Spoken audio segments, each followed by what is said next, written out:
Good morning, Liverpool fans. Welcome back to Nothing But Reds, the podcast where we discuss nothing but Liverpool FC from the American viewpoint. 4 wins in a row for LFC. 4 wins, 1 goal conceded. Absolutely ridiculous goal, which I'll get into in a minute. But 4 wins, top of the table. Chelsea. I think a lot of people underestimated them. Chelsea, same amount of points, second place. And then we're looking to see if I think Tottenham can come into third. And then right now Cardiff are playing Arsenal. So I kind of have that game off on the side, kind of keeping up with it. But excellent excellent first half to the game. If I'm looking at the second half, and if you watched your Jurgen Klopp's post-match press conference, he blamed it on the pitch not being wet, which we've heard Klopp complain about before. I think we were playing West Brom or maybe somebody else, but this may have been his first or second season, and the grass was too tall, and he went out on the pitch prior to the game and was really upset about it, really complaining about it. And it was long. If you were looking at the grass, it was definitely too long. But for this particular instance, I guess Leicester didn't water the pitch for the second half at halftime, which, to be honest with you, you kind of have to do. That's what the Premier League has become is really in just professional soccer in general. It's quick paced games, and how you make the game quicker. You get the field wetter, so there's less friction on the ball when it's passed. Y'all know how it works, right? It's just very, very interesting to me that it can affect our game that much. We're such a fast-paced team that it really affected our game that much. So let's get into it. So I'm on the Premier League homepage right now, and if we're looking at, it's interesting, Sadio Mane is leading in goals, and I remember someone telling me that Mane would have a better season this season than Salah had, or at the very least be more impactful for the team, more beneficial, more of a key component for Liverpool, which absolutely makes sense. He has been outstanding. He was off the pace a little bit against Brighton last game. Um, he was making some bad passes. His timing was off, but he came back to life here against Leicester, and he has 4 goals. And then Mitrovic, how about that? Mitrovic for Fulham, he left Newcastle with 4 also. That's interesting to me. But let's get into the stats of the team. Now, if you watch the game, it was it was good. The first half we really came out and played our game, but Leicester looked very good. Uh, very good. Every year I watch them, they look a little bit better, and it's got to be the money they received from the Premier League, or when they won the Premier League. But here, let me do this head-to-head thing that they have on the website. Bring it up here. Liverpool recent. Here we go. This is the one I want. I want statistics, please. I don't want any of this crap. What is this play-by-play thing? Stats. There we go. Okay. So possession was, wow. That's pretty even, and really I'm not surprised. But Leicester did win possession. 51.2% possession to Liverpool's 48.8. So really won't get too much into that. It was a fairly even game, split between the halves. Shots on target fairly even as well. Leicester led in that one as well.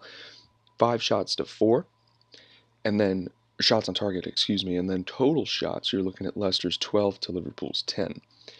I really accredit that to this is really one half of football we're looking at. Liverpool's stats are from the first half, Leicester's from the second half. And obviously, all right, I know someone's going to be thinking it, but obviously we didn't get all the stats in the first half. But if you watch the game, at first glance, that's kind of what it was. Liverpool dominated the first half, Leicester took over in the second half. Touches now, 695 for Leicester to 674 for Liverpool. That's really even, actually.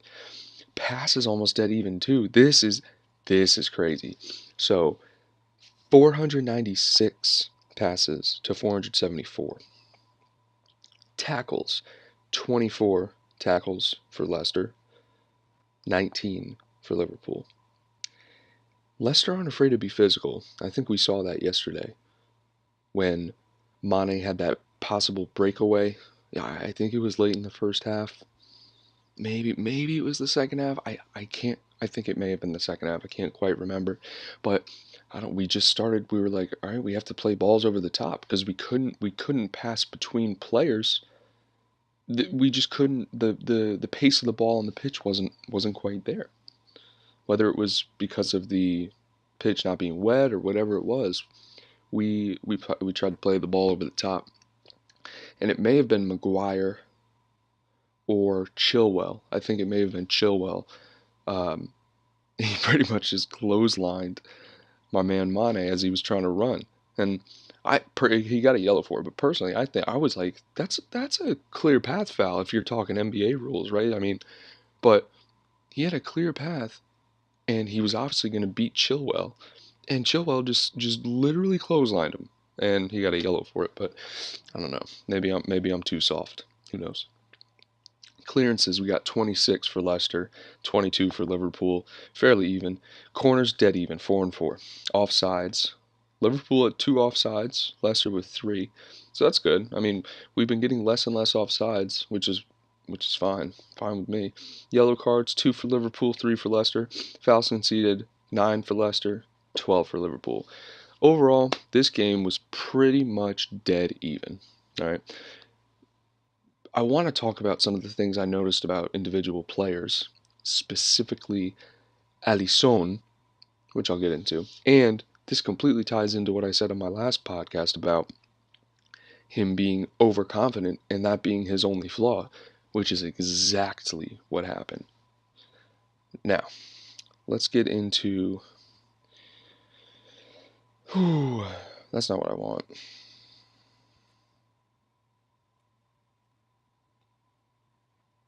What do I want? Okay, here we go. We look at... Anyways, I'll pretty much just get into what I wanted to talk about with the individual players. All right, but James Milner started again, right? I mean, I'm thinking about the midfield now. You had Milner, you had Hendo, and then who was the other midfielder? Was it Keita? No, Keita came off the bench. Wow, I am blanking. Let me just go to the lineups here. Wijnaldum. I didn't even notice Wijnaldum playing, to be honest with you. I mean, he had a very quiet game. Normally, he's not really a huge impact player, but when he is on the ball, I said this multiple times before, his ball retention is fantastic. Absolutely just second to none. He doesn't lose the ball. Although pretty much all of our players struggled maintaining possession at some point or another in the game today. Van Dijk had a few mistakes, and I feel like I jinxed him by saying that he never makes mistakes because the last 2 games I've watched him, he's kind of messed up a few times. He lost possession on one play in the first half, and then in the second half, Klopp said it in his post-match press conference, but he was talking about Joe Gomez passing to Van Dijk, and then Van Dijk back to Alisson, and then Alisson giving up that goal. Excuse me. God, I keep burping a little bit. This is weird. But essentially, Gomez could have put the ball long or cleared it out. Just decided to pass it back to Van Dijk. Van Dijk passed it not directly back to Alisson, but to Alisson's right to give him some space to make the clearance. Oh, and what does Alisson do? I'm the best goalkeeper in the world. I'm going to try to fake this guy out again because I've done it successfully, quotation marks around successfully, 100 times before. And he goes to get the fake clearance, and I think it was Iheanacho.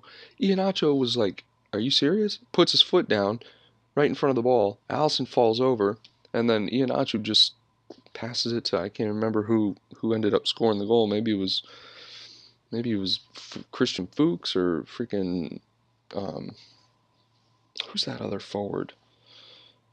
It starts with an L, maybe. I can't remember his name right now.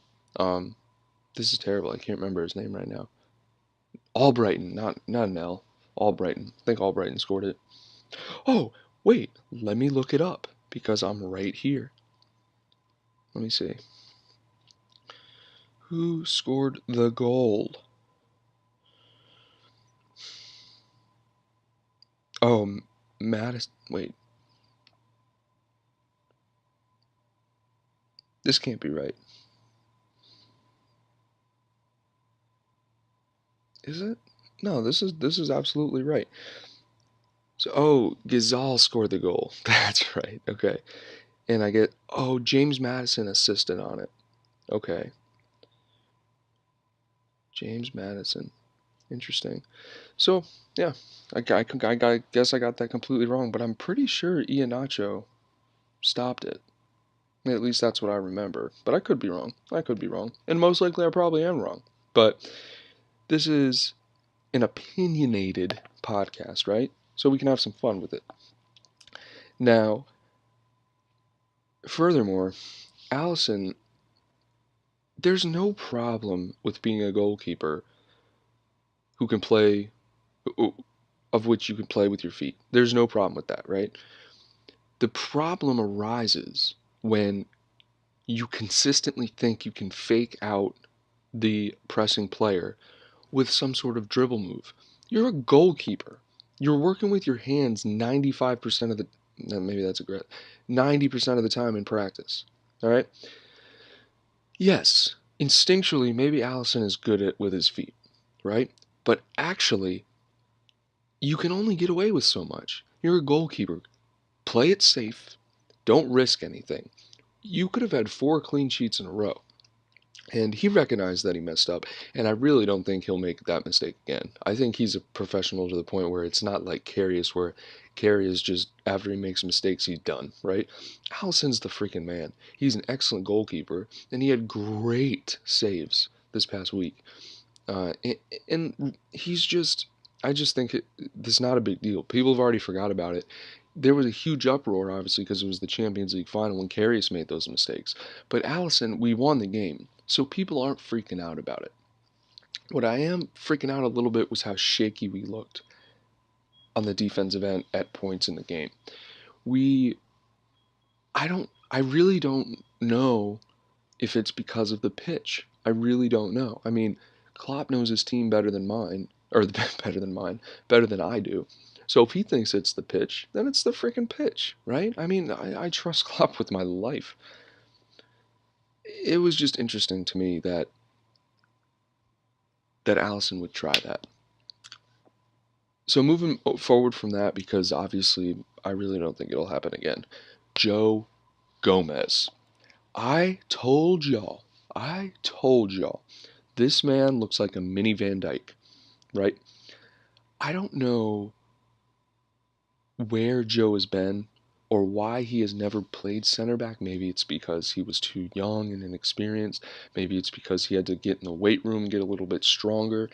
Maybe it's because he was never allotted the opportunity between Dejan Lovren and Matip. But now with both of them out, who do we have? We sold Clavin, right? So Gomez, and we have, I think, Nathaniel Phillips. I think that's his name. Gomez is playing absolutely outstanding. Man of the match, in my opinion, from last game. He had that excellent block, which I'm sure would have been a goal. And we're looking at a tie game, and we're dropping down to third, fourth in the table, right? Excuse me. I keep having to burp. This is weird. I haven't even eaten anything today. So, um, Trent, decent game. I think at the back, the person who had the worst game, surprisingly, was Van Dijk. Um, but Gomez definitely man of the match. James Milner, excellent game. Henderson kept the pace going. Didn't really see too many problems with Henderson. He created a chance on the miss from Firmino and Salah early in the game. He passed it out to Salah for Salah's one-touch pass to Firmino. So Henderson's kind of getting back into it. Salah, mm, Salah, man. I'm sure he'll have a lot of goals this season, but is he quieting down? You know, is he realizing that he's not the absolute man? Obviously, this is not a bad thing. This is just me thinking out loud. Is he realizing that he's not necessarily the man, and he's just a key component in a front three that is arguably the best front three in the entire world?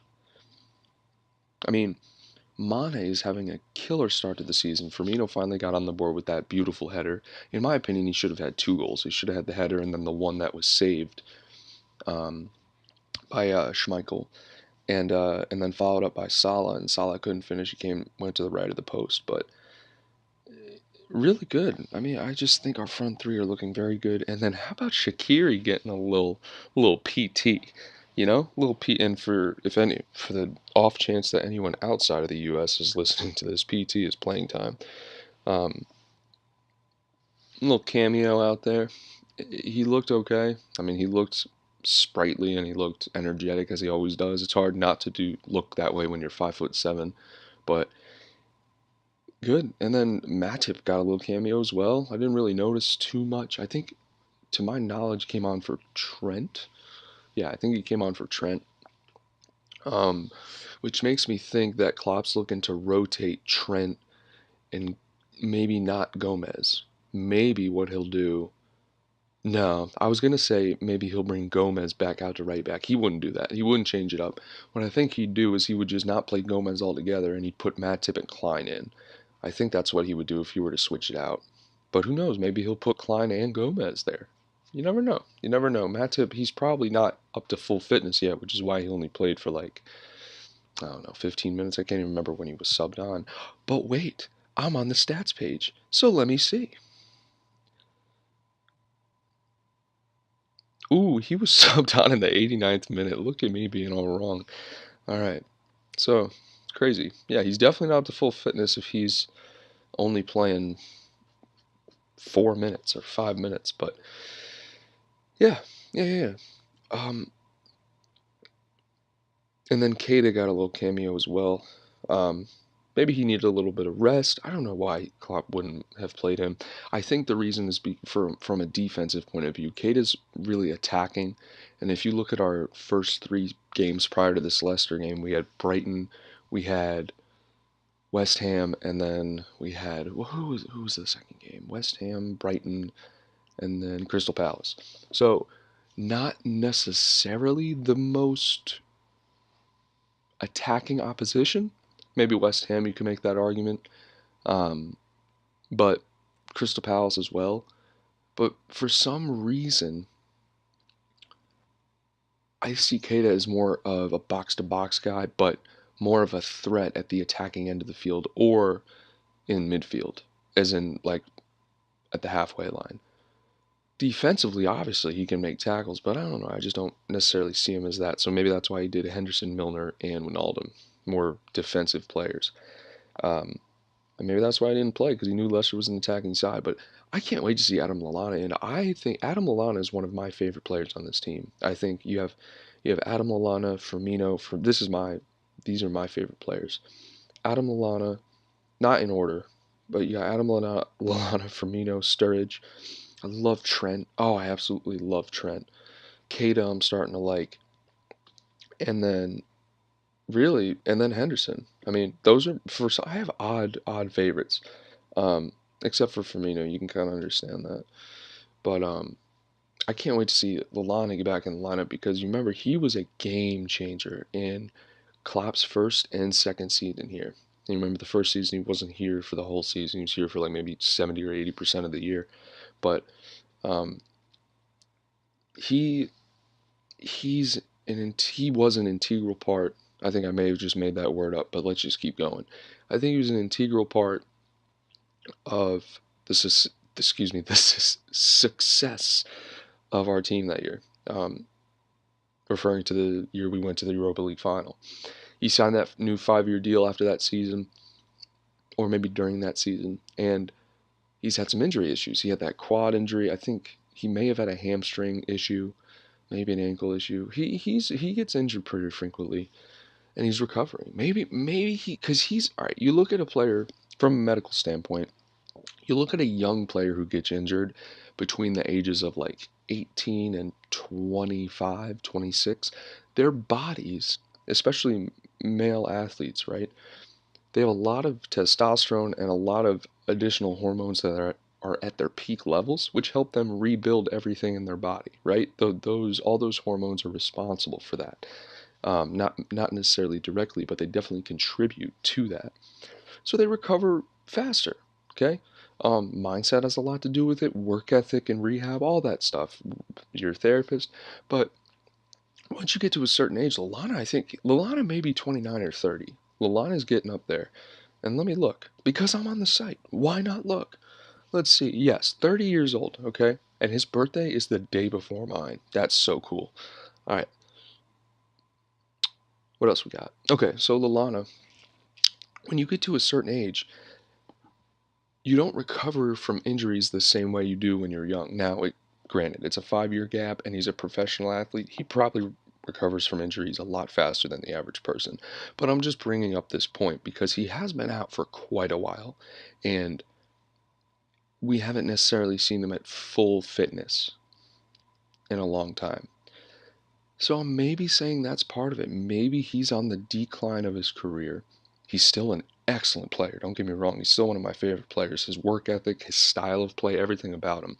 But maybe he's just not recovering as quickly from the injury, so Klopp is a little hesitant to throw him in the lineup. Of course, the other option is maybe he's just not first team quality. I don't want to put that on him, though, because I think he's a great player. Excuse me. Um, yeah, and I'm looking at the stats now. So Klopp's first season in, okay, he had 30 appearances. 30 appearances, 4 goals. But then Klopp's second season, when he was a staple in the side, 31 appearances, 4 substitutions, 8 goals.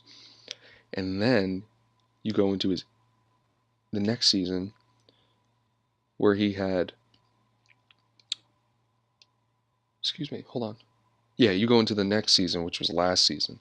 Only 12 appearances and then 11 substitutions. And those substitutions show that Klopp was trying to get him back to full fitness, and then just, I don't know, he just kept getting injured. And now this season, 1 appearance and 1 sub.